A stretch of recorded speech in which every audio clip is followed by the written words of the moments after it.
지난 시간에 우리는 변화된 베드로의 모습을 살펴보았습니다.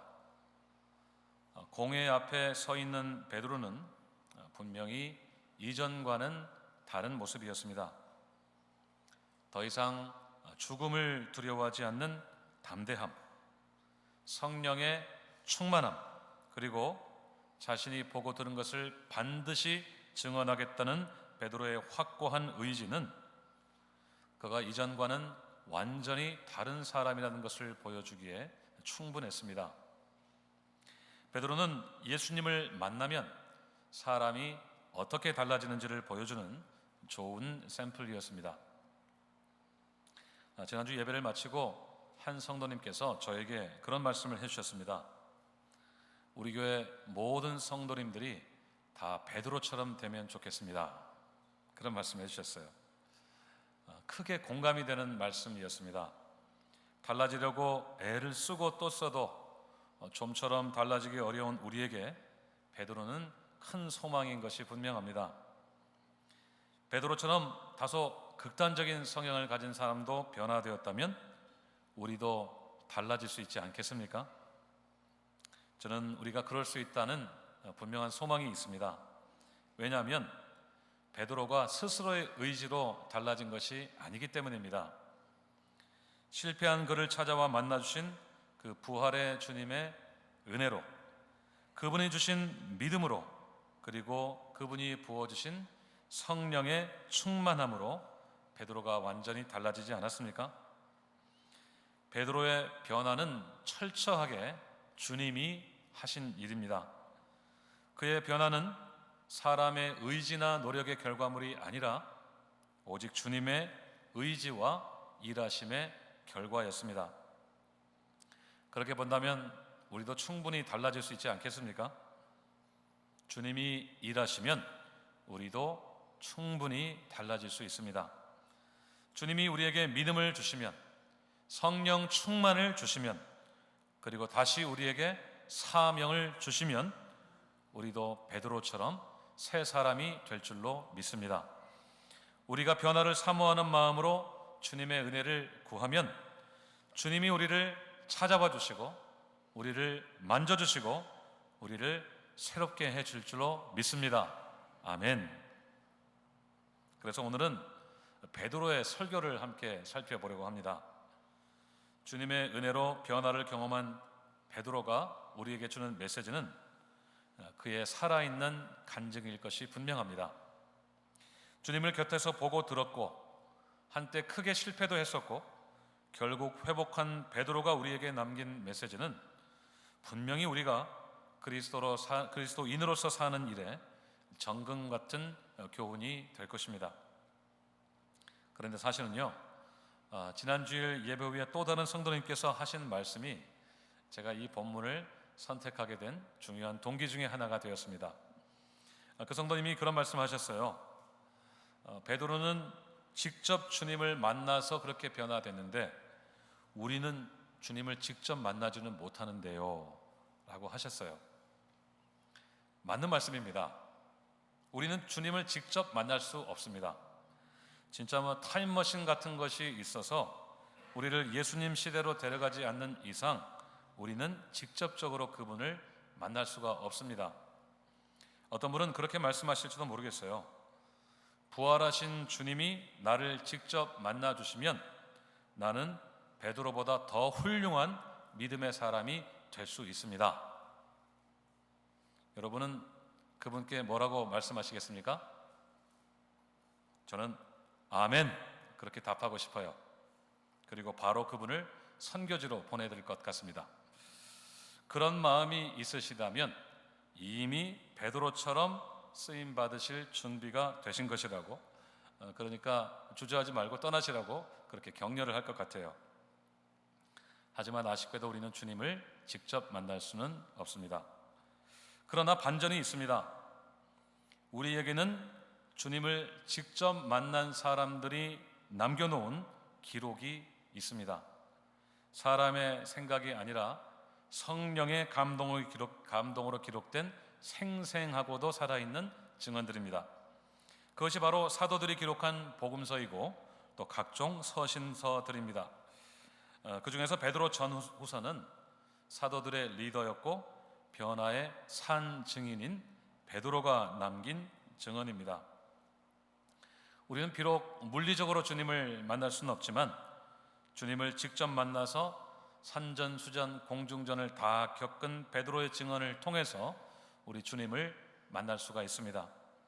여전히 간접적인 경험이라고 할 수도 있지만 베드로의 삶과 그의 메시지에 깊이 새겨져 있는 주님의 흔적은 오늘 이 시대를 살아가는 우리를 여전히 찾아와 주시고 만나 주시는 주님을 보여주기에 충분합니다. 또 우리를 향한 그분의 뜻이 무엇인지를 보여주기에도 충분한 줄로 믿습니다. 오늘 함께 살펴보실 베드로 전서는 핍박당하는 교회를 위해 쓰여진 베드로의 편지입니다.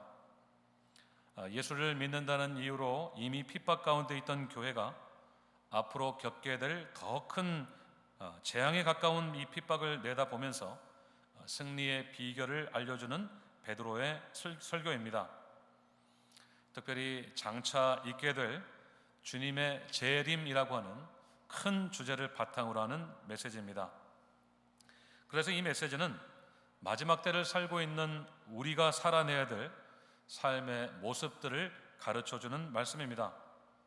세상이 발달하면 할수록 신앙적인 가치관을 지켜내기가 점점 어려워져가는 이 시대에 우리의 삶의 모습이 어떠해야 될지에 대해서 베드로가 가르쳐주는 교훈을 함께 살펴보겠습니다.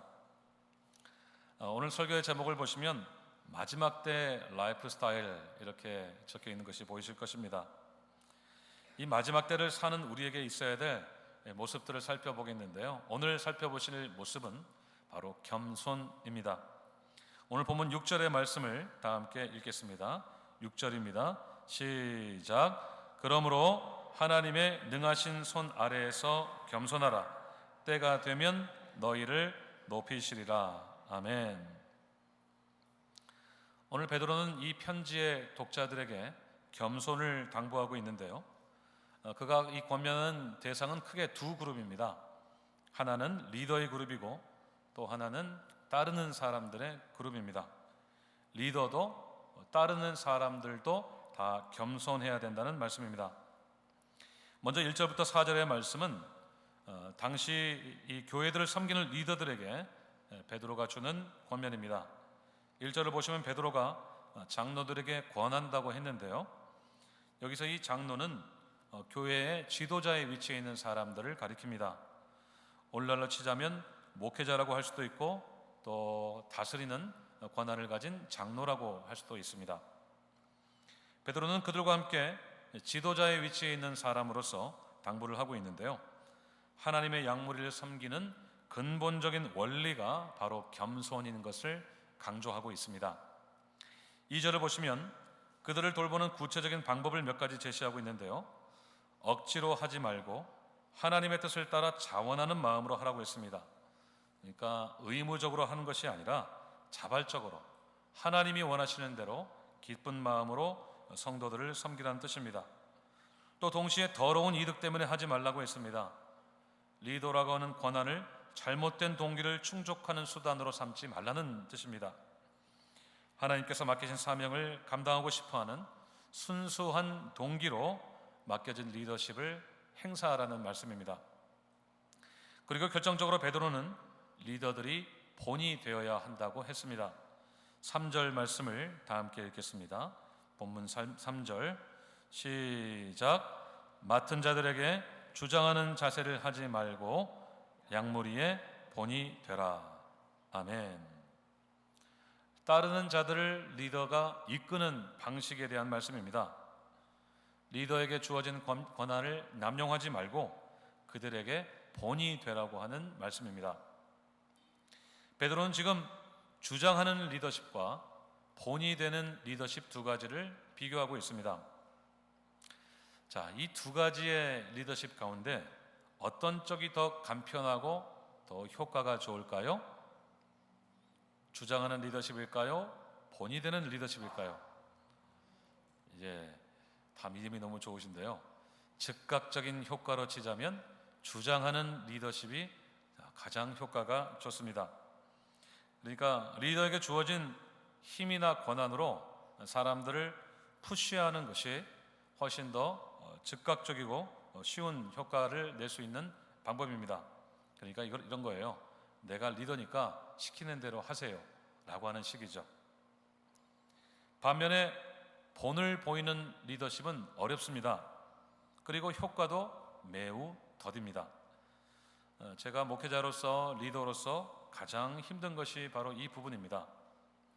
제가 아는 지식을 전하는 것은 열심히 준비하면 되지만 가르친 대로 살면서 본을 보이는 것이 참 어렵습니다.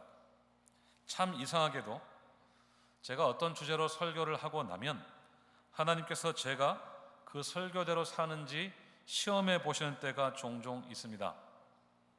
막 소름이 끼칠 때가 있어요. 마치 저울에 무게를 달아 보듯이 하나님께서 제 믿음을 달아 보실 때가 있습니다.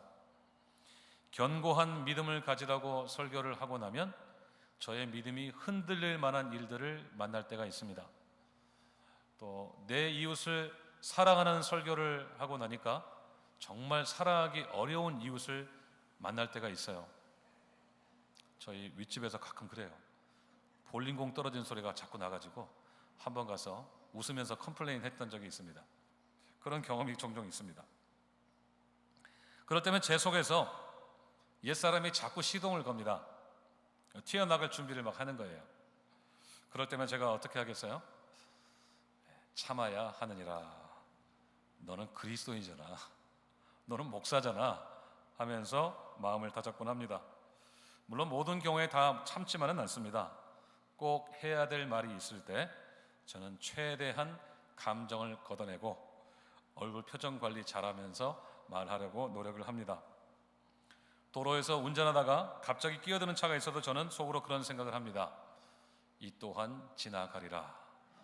저 차 또한 지나갈 것이다. 제가 천사가 아니다 보니까, 성자가 아니다 보니까 본을 보이는 것이 참 어렵습니다. 설교한 대로 살기가 참 쉽지가 않습니다. 내가 이런데 치열하고 이 각박한 세상 속에 사는 성도님들은 오죽하실까 하는 생각이 들기도 합니다. 그런데 베드로가 말하는 이 본보기는 특별히 겸손을 가리킵니다. 주장하는 자세의 정반대입니다. 리더는 겸손함으로 따르는 자들을 이끌어야 된다는 뜻입니다. 예수님이 바로 그 겸손의 본을 보여주지 않으셨습니까? 요한복음 13장에 보시면 예수님이 제자들의 발을 씻기는 장면이 나옵니다. 요한복음 13장 15절 말씀을 함께 읽겠습니다. 시작. 내가 너희에게 행한 것 같이. 아멘. 제자들의 주님이요 선생이신 예수님이 그들의 발을 씻겨주신 것은 그들도 서로 발을 씻겨주는 겸손과 섬김의 사람들이 되기를 원하셨기 때문입니다. 그래서 예수님은 그들에게 본을 보여주신 것입니다. 사실 하나님이신 예수님이 사람이 되신 것 그 자체가 겸손 중에 겸손이 아니겠습니까? 섬김을 받아야 마땅한 예수님이 도리어 죄인을 섬기시기 위해서, 구원하기 위해서 오신 것은 제자들이 따르고 흉내냈어야 하는 겸손입니다. 그래서 예수님은 서로 더 큰 자라고 다투던 제자들에게 이렇게 말씀하셨습니다. 마가복음 10장 45절을 읽겠습니다. 시작. 인자가 온 것은 섬김을 받으려 함이 아니라 도리어 섬기려 하고 자기 목숨을 많은 사람의 대속물로 주려 함이니라. 아멘. 누구든지 크고자 하고 리더가 되고자 하는 자는 반드시 예수님처럼 섬기는 자가 되어야 된다는 교훈입니다. 그렇게 예수님은 본이 되시는 방식으로 사람들을 이끄셨던 진정한 리더였습니다. 베드로는 모든 리더들이 예수님처럼 겸손의 본을 보이는 것으로 맡겨진 사람들을 이끄는 리더들이 되기를 원했습니다. 저는 저를 포함해서 우리 교회 모든 리더들이 예수님처럼 본을 보이는 리더들이 되기를 간절히 바라고 소원합니다. 그것이 제가 새벽마다 늘 빼지 않고 기도하는 제목입니다. 전에 제가 헨리 나우엔의 책을 인용했던 것을 혹시 기억하실지 모르겠습니다. 예수님의 이름으로라는 책에서 헨리 나우엔은 모든 리더들이 예수님의 이름으로 곧 예수님을 보여주는 리더십을 가져야 한다고 했습니다. 그리스도인의 리더십이 예수님의 겸손과 섬김을 보여주는 리더십이어야 한다는 것입니다. 저는 우리 교회 카운슬을 섬기는 리더들과 또 소그룹을 섬기는 모든 리더들이 우리 주님처럼 겸손한 마음으로 맡겨진 일들을 잘 감당하는 리더들이 되셨으면 좋겠습니다. 겸손에 대해서 모든 성도님들의 모범이 되셨으면 좋겠어요. 내 뜻이 아니라 하나님의 뜻을 따라서 의무감에서나 사람에게 보이기 위해서가 아니라 자원하는 마음으로, 그리고 다른 동기 때문이 아니라 순수한 마음으로 주님을 잘 섬기고 성도님들을 잘 섬기고자 하는 마음으로 그렇게 섬기는 리더들이 되셨으면 좋겠어요. 그래서 어디 가서도 우리 교회 리더들은 정말 본이 되는 리더라고 그렇게 자랑할 수 있는 그런 리더들이 다 되시기를 바랍니다. 그런데 이런 겸손과 섬김의 리더십은 당장의 효과가 잘 안 나타날 수 있습니다. 열매가 다소 더디게 나타나는 경향이 더 많습니다.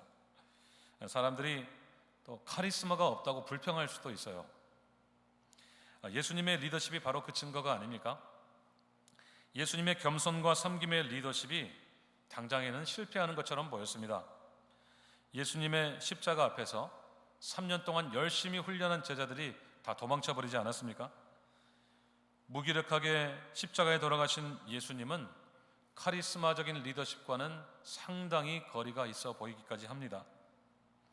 하지만 결국에는 제자들이 다 돌아오지 않았습니까? 예수님이 말씀하신 대로 그들은 땅끝까지 가서 예수님의 증인이 되었습니다. 생명을 걸고 복음을 증거하던 그들의 상당수는 순교하기까지 했습니다. 그들이 그렇게 되기까지 상당한 시간이 걸렸습니다. 하지만 예수님은 겸손의 본을 통해서, 예수님의 그 겸손의 본을 통해서 그들은 참다운 예수님의 제자가 되었습니다. 리더는 꾸준한 겸손의 본으로 사람들을 이끄는 사람입니다. 두 번째로 따르는 사람들도 마찬가지입니다. 5절을 보시면 젊은 자들, 곧 따르는 자들이 장로들에게 순종하고 서로 겸손으로 허리를 동이라고 했습니다. 그러니까 겸손한 마음으로 리더들을 잘 따르고 예수님이 제자들을 섬기기 위해서 허리에 수건을 두르셨던 것처럼 그들도 겸손한 마음으로 서로를 섬겨야 된다는 것입니다. 리더를 대할 때도 서로를 대할 때도 겸손해야 된다는 권면입니다. 겸손은 공동체를 가장 아름답고 질서 있게 세우는 결정적인 열쇠입니다. 여러분의 리더들을 잘 따라 주시기를 바랍니다. 여러분이 보시기에 어리고 부족하게 보여도 잘 따라 주셨으면 좋겠습니다. 하나님께서 저 형제, 저 자매를 리더로 세우셨을 때는 하나님이 저분을 통해 하실 일이 있다는 것을 믿고 겸손한 마음으로 잘 따르고 지지해 주시기를 바랍니다. 늘 리더들을 위해서 빼지 말고 기도해 주셨으면 좋겠습니다. 서로를 대할 때도 예수님처럼 겸손한 마음으로 섬겨주셨으면 좋겠어요. 서로 더 낮아지겠다고, 서로 먼저 섬기겠다고, 굳은 일은 내가 먼저 하겠다고 나서는 우리가 되었으면 좋겠습니다. 리더는 겸손의 본으로 이끌고 따르는 사람들도 겸손으로 순종하고 서로를 섬길 때 우리 공동체가 더욱 화목하고 따뜻하게 될 줄로 믿습니다. 그런데 오늘 베드로가 왜 이렇게 겸손을 강조하는 것일까요? 이 마지막 때를 사는 것과 겸손은 또 어떤 관계가 있을까요? 그가 이렇게 겸손을 강조하는 것은 그는 한때 크게 실패했던 사람이기 때문입니다. 마태복음 26장에서 베드로는 예수님 앞에서 호언장담을 합니다. 모두가 다 주님을 버릴지라도 나는 버리지 않겠습니다 라고 했고요. 심지어는 내가 주님과 함께 죽을지언정 주님을 부인하지 않겠습니다. 그리고 그렇게 큰 소리를 땅땅 쳤습니다. 물론 이것은 베드로가 주님을 정말 사랑했기 때문에 한 말일 것입니다. 그저 질문하시는 예수님 앞에서 위기를 좀 모면하라고 마음에도 없는 말을 한 것은 아닐 것입니다. 하지만 그것이 교만이었던 것은 그가 자신을 믿었기 때문입니다. 그것은 일반적인 자신감 정도가 아니라 자신을 자신 이상으로 생각하고 믿은 것입니다.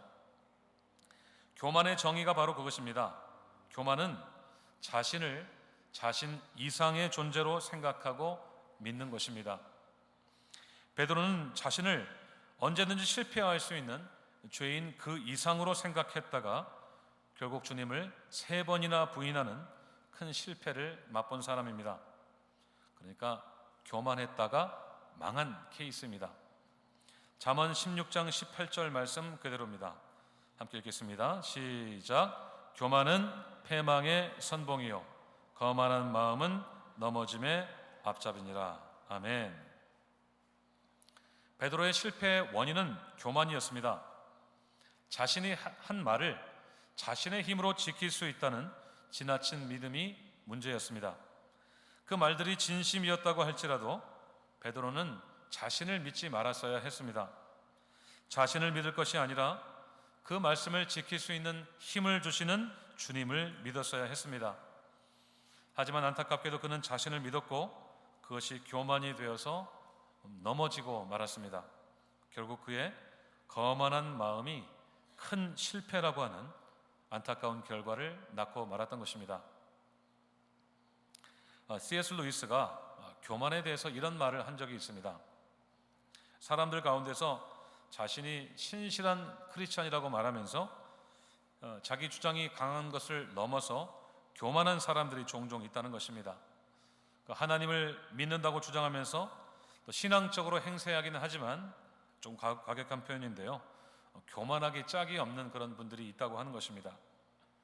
그런 사람들에 대한 루이스의 결론은 매우 직설적이고 단호합니다. 그런 사람들은 상상 속에 하나님을 섬기는 사람들입니다.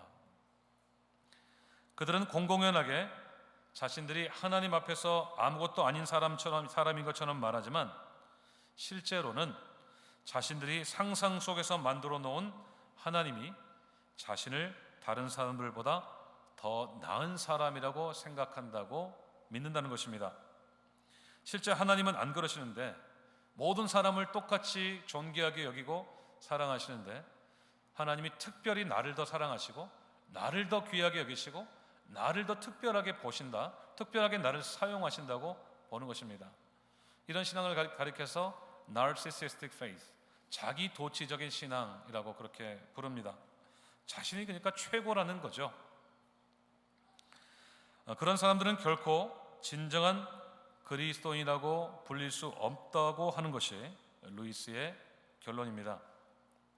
사실 오늘 베드로의 심리를 그대로 반영하고 있지 않습니까?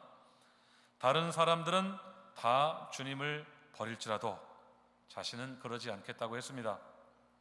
주님이 자신을 다른 사람들보다 더 나은 존재로 여겨주시기를 바라는 베드로의 기대 심리가 고스란히 드러나고 있습니다.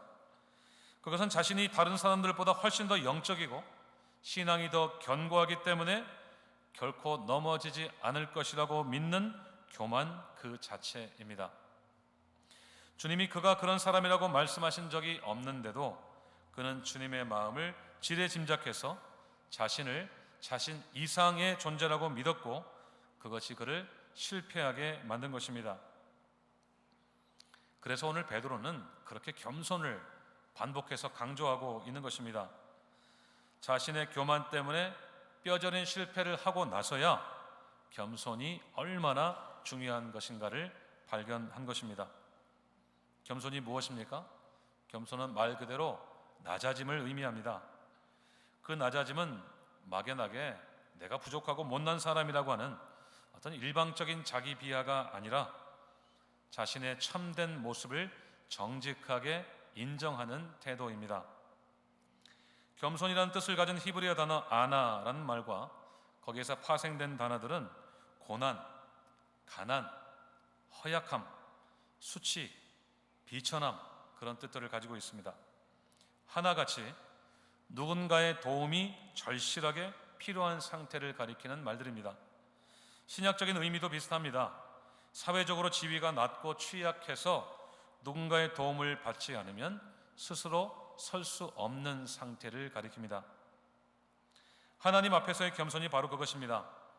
하나님의 도우심이 없이는 단 한순간도 내 힘으로 설 수 없다는 것을 믿는 것이 바로 겸손입니다. 나는 하나님 앞에서 너무도 약하고 비천해서 하나님이 힘을 주지 않으시면 조금도 일어설 수 없고, 하나님이 일으켜주지 않으시면 고개도 들 수 없다고 인정하는 것이 바로 겸손입니다. 동시에 나는 너무 더럽고 추해서 하나님이 나를 깨끗하게 해주지 않으시면 그분 근처에도 갈 수 없다고 인정하는 것이 바로 겸손입니다. 만약에 베드로가 겸손했다면 그의 말이 어떻게 달라졌을까요? 아마 이렇게 말했을 것 같아요. 저는 두려움이 너무 많아서 주님을 버리기 쉬운 사람입니다. 그런 저를 불쌍히 여겨 주소서. 저는 마음이 너무 쉽게 바뀌어서 주님을 부인하기가 쉬운 사람입니다. 저를 도와주옵소서. 저는 믿음이 너무 적어서 의심에 빠지기 쉬운 사람입니다. 저에게 믿음을 주옵소서 라고 했을 것입니다. 그랬다면 베드로가 실패하는 일은 없었을 것입니다. 그는 자신을 믿고 의지하는 대신 주님을 믿고 의지했을 것입니다. 그는 주님이 하지도 않으신 말씀을 상상 속에서 믿는 대신 주님이 하시는 말씀을 겸손한 마음으로 듣고 그분의 자비를 찾으려고 했을 것입니다. 자신의 믿음 없음을 인정하고 믿음을 주시라고 주님께 간절히 부탁드렸을 것입니다. 베드로는 실패를 겪고 나서야 겸손의 귀중함을 알았습니다. 교만은 하나님을 대적하는 일이라서 반드시 실패가 뒤따르지만 겸손은 하나님 편에 서는 일이어서 하나님의 은혜가 뒤따른다는 사실을 그는 깨달았습니다. 그래서 베드로는 잠언의 말씀을 그대로 인용해서 이렇게 말합니다. 5절 하반절 말씀을 다 함께 읽겠습니다. 시작. 하나님은 교만한 자를 대적하시되 겸손한 자들에게는 은혜를 주시느니라. 할렐루야. 아멘, 아멘. 정말 아멘입니다. 겸손한 마음으로 자신의 취약함을 인정하고 하나님의 도우심을 구하는 사람에게는 반드시 하나님의 은혜가 임한다는 사실을 베드로는 자신의 뼈저린 경험을 통해서 발견한 것입니다. 그래서 이 마지막 때를 사는 우리에게 무엇보다도 겸손을 강조하는 것입니다. 교만은 실패로 이어지지만 겸손은 하나님의 은혜로 이어진다는 것을 그는 오늘 또 우리에게 또렷하게 설교하고 있는 것입니다. 그래서 베드로는 6절에서 이렇게 말합니다. 6절을 보십시오.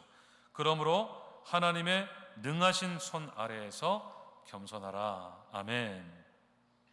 무능한 자신의 손을 의지하지 말고 전능하신 하나님의 손을 의지하라는 그런 겸손을 선택하라는 것입니다.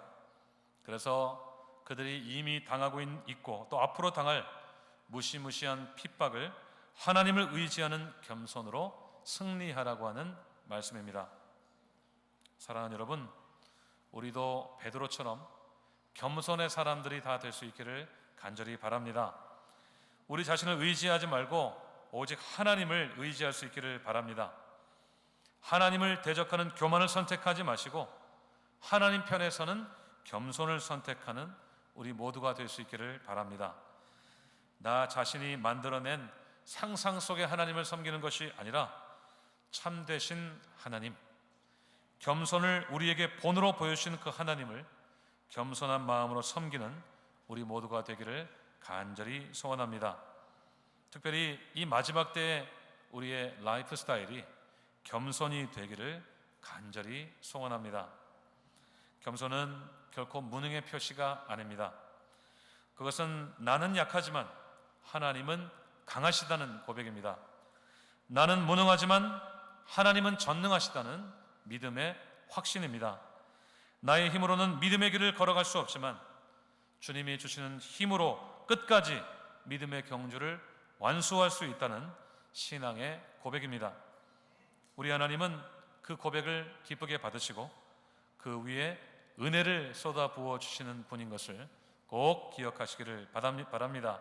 특별히 하나님은 겸손한 공동체 위에 은혜를 베푸시는 분이십니다. 리더들이 겸손함으로 공동체를 섬기고 따르는 사람들이 겸손한 마음으로 리더를 따르고 서로를 섬길 때 그 공동체에는 어김없이 하나님의 은혜가 임하게 됩니다. 겸손한 공동체는 하나님의 은혜가 늘 머무는 공동체입니다.